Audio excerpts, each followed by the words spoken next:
Bonjour à chacune et chacun et bienvenue sur l'antenne Les Spirales de la Vie en compagnie de Madeleine.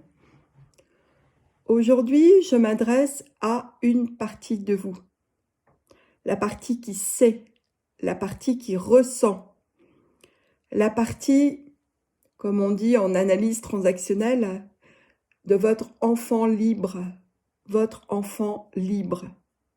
celui qui n'est pas formaté, celui qui se souvient d'où il vient, celui qui avait des rêves quand il était enfant, quand il était petit, celui qui disait « moi plus tard, alors ». Ce n'est pas un métier dont je veux parler. Je veux parler de ce qu'un tout petit enfant, à l'âge de 3 ans, peut dire sur ce qu'il est venu faire dans ce monde. Et cela s'apparente à nos rêves. Nos rêves qui sont comme une lumière. Et au fur et à mesure que nous avons grandi, cette lumière a été tamisée, mise sous le boisseau, voire même éteinte. En venant sur Terre, nous venons dans une dimension dense et les lois de la vie sur Terre s'imposent,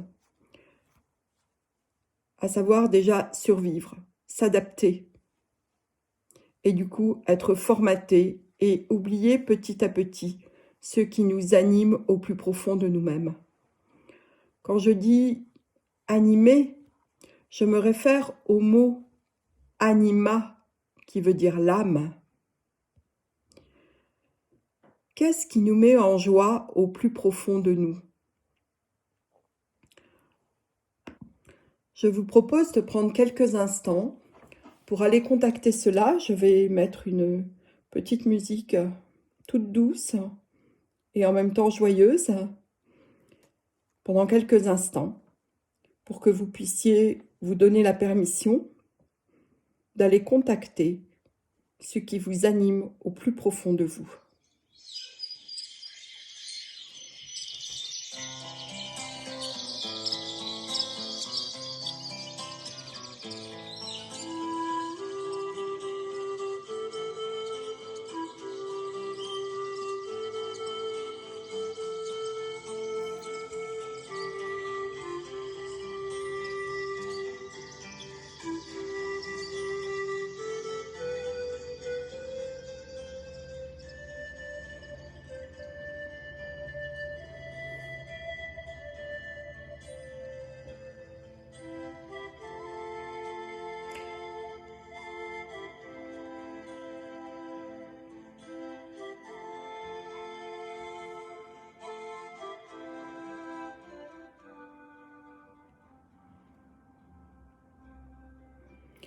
Quelle était votre priorité quand vous étiez un petit enfant? Qu'est-ce qui vous mettait en joie?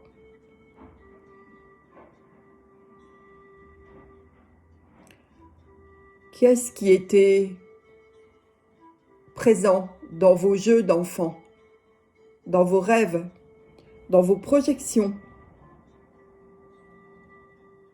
lorsque vous étiez encore dans votre pureté d'enfant libre? Qu'est-ce que vous aimiez dessiner?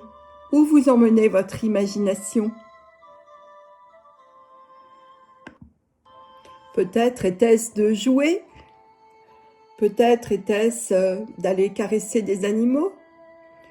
Peut-être était-ce d'être dans la nature? Chacun a ses priorités. Et au fur et à mesure que nous avons grandi, des formatages sont arrivés, des peurs sont arrivées. Nous nous sommes sentis incompris, parfois, souvent, toujours. Nous avons souffert, nous avons refoulé nos émotions et nous nous sommes adaptés. La souffrance, c'est ce que l'enfant a dû refouler pour continuer à survivre. Et la souffrance est synonyme de résistance. Lorsque nous ne sommes pas accueillis dans nos émotions et dans les besoins exprimés par nos émotions, alors on s'adapte, on résiste, on souffre. Et notre besoin est toujours là. Notre plus grand besoin est celui d'être aimé, d'être reconnu pour qui nous sommes. Mais personne ne peut reconnaître qui nous sommes. Personne. Parce que chacun voit l'autre à partir de ses propres projections. Il n'y a que nous qui puissions reconnaître qui nous sommes et nous souvenir de qui nous sommes. Il n'y a que nous qui puissions recontacter notre état d'enfant libre. Cet être qui était encore connecté à sa raison de venir sur Terre, au choix que nous avons fait de nous incarner ici et maintenant. Tout ce que nous avons vécu comme expérience depuis notre naissance s'apparente à un chemin qui nous permet de retrouver qui nous sommes, de faire une boucle, puis une spirale. C'est le chemin qui compte. Si nous savions ce que nous sommes venus faire, alors notre vie sur Terre n'aurait pas eu de sens. Donc il est important d'aller retrouver cet état d'être dans notre cœur pour nous rappeler quel est notre état de veille. Notre état de veille, c'est ce sur quoi nous veillons le plus. C'est ce que nous protégeons comme un diamant intérieur. Depuis que nous sommes petits, nous nous sommes laissés embarquer dans ce qui nous était présenté au premier plan dans cette vie terrestre. Alors la survie, mais aussi l'école, le travail, l'adaptation à la société, les règles de, entre guillemets, bienséance qui font que on oblige souvent un enfant à se taire et à ravaler ce qu'il a à dire alors que c'est pertinent. Les obligations, les peurs qui nous sont proposées, voire même imposées tout au long de la journée. Et cela commence tout petit. Attention, tu vas tomber. Attention, fais pas ça. Attention, tu vas te faire mal. Tout cela fait partie de notre formatage et c'est mis en marche, c'est mis à l'œuvre pour nous couper de qui nous sommes vraiment, en tout cas de la mémoire, du souvenir de ce que nous sommes venus faire sur cette terre. Et le but du chemin, c'est de retrouver cette conscience, de retrouver ce qui nous met en joie profonde avec un J majuscule. Et pour cela, la première des choses à faire est de nous couper de tout ce qui nous met et nous maintient dans la peur. Et nous sommes plutôt servis actuellement avec tout ce qu'on essaye de nous faire gober et de nous imposer. C'est cela aussi un état de veille. C'est décider à quoi on donne la priorité. Et lorsqu'on donne la priorité à la joie, lorsqu'on donne la priorité à l'être, eh bien, à ce moment-là, c'est une décision de chaque instant. Ce sont des choix qui demandent à être mis au quotidien dans notre vie. Et ce n'est pas toujours facile parce que justement, tout ce qu'on a vécu, tout notre formatage nous rattrape souvent et nous fait passer par de la colère, par de la peur, par le besoin quelquefois de convaincre ou d'avoir raison. également par la tristesse. Tout changement profond dans nos habitudes, dans notre comportement, dans notre façon d'être, repose sur différents paramètres. Ces paramètres sont la durée, la régularité, la persévérance et l'affirmation régulière de ce que nous voulons créer dans notre vie, du changement que nous souhaitons mettre à l'œuvre. Sans ces différents paramètres, sans cette activation des différents paramètres, alors le changement profond ne peut pas avoir lieu. Il s'agit d'une affirmation, et d'une affirmation vécue à chaque instant que cela revient à notre conscience. Ne vous laissez pas embarquer par ce que on nous met au premier plan pour nous faire peur. Personne ne peut savoir mieux que vous ce dont vous avez besoin, ce dont vous avez envie. Envie, j'aime bien l'écrire en 2 mots, ce qui vous met en vie, ce qui vous met en joie, ce qui fait que vous êtes pleinement en accord avec vous. Il n'y a que vous qui puissiez savoir tout cela. Chacun, chacune a la responsabilité de ses choix et des chemins qu'il emprunte. Le temps où nous donnions le pouvoir à l'autre est révolu. Il est capital en ce moment, il est essentiel de reprendre notre propre pouvoir, la direction que nous souhaitons donner à notre vie, les chemins que nous choisissons de parcourir. Personne ne peut le faire à notre place. C'est ce qu'on appelle la souveraineté.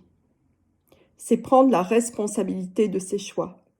Et c'est cela la vraie liberté. Elle vient de l'intérieur.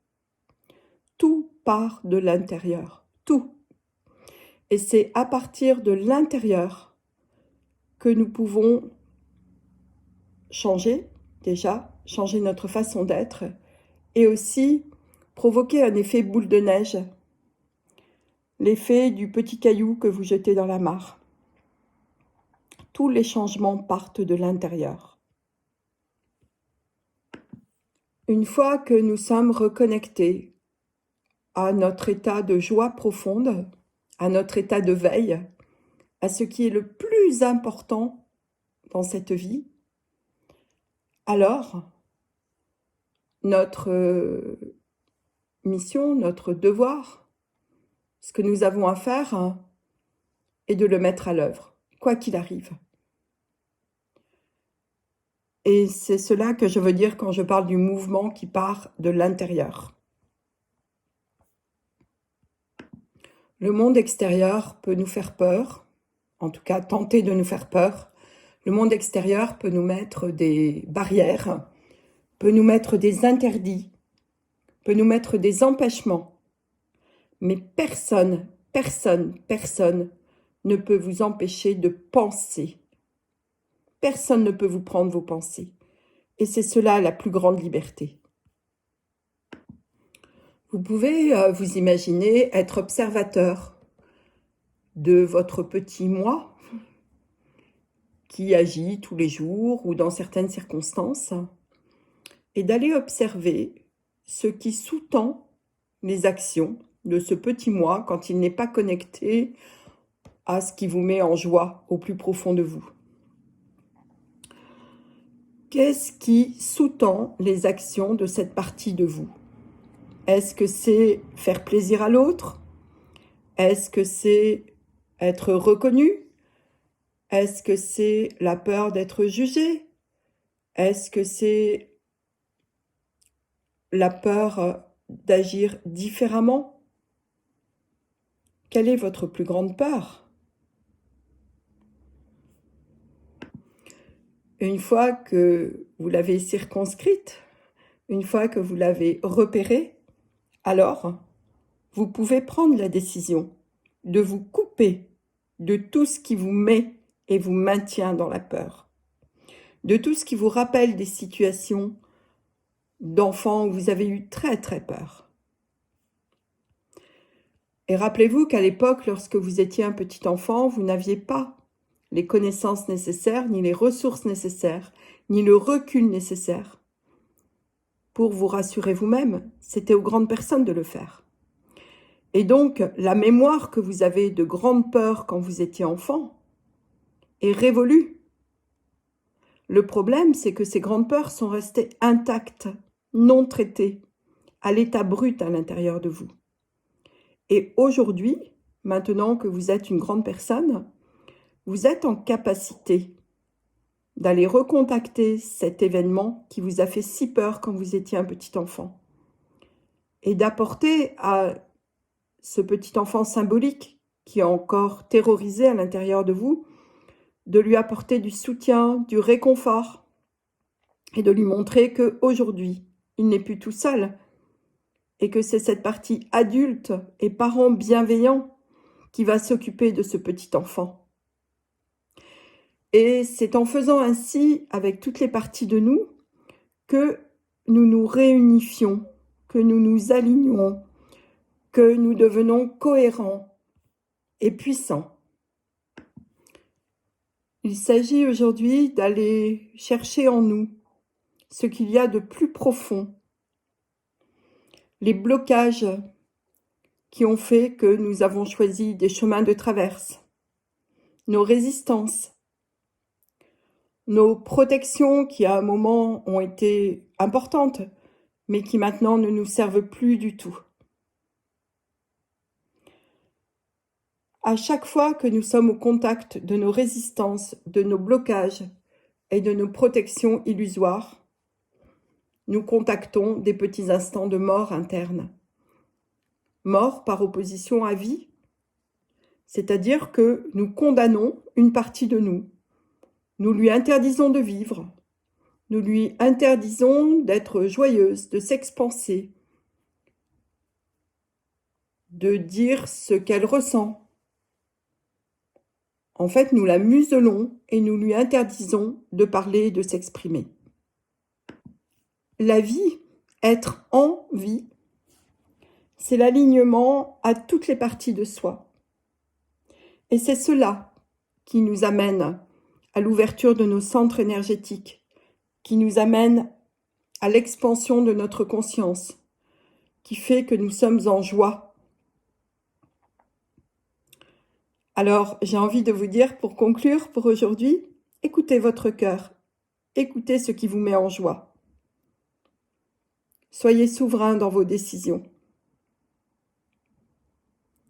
Écoutez votre cœur et mettez votre mental aux oubliettes. Votre mental doit servir votre cœur, pas le contraire. Et le printemps est là. Profitez du soleil. Il nous aide à nous connecter à ce que nous aimons au plus profond de nous. Je vous souhaite une très belle journée. À bientôt.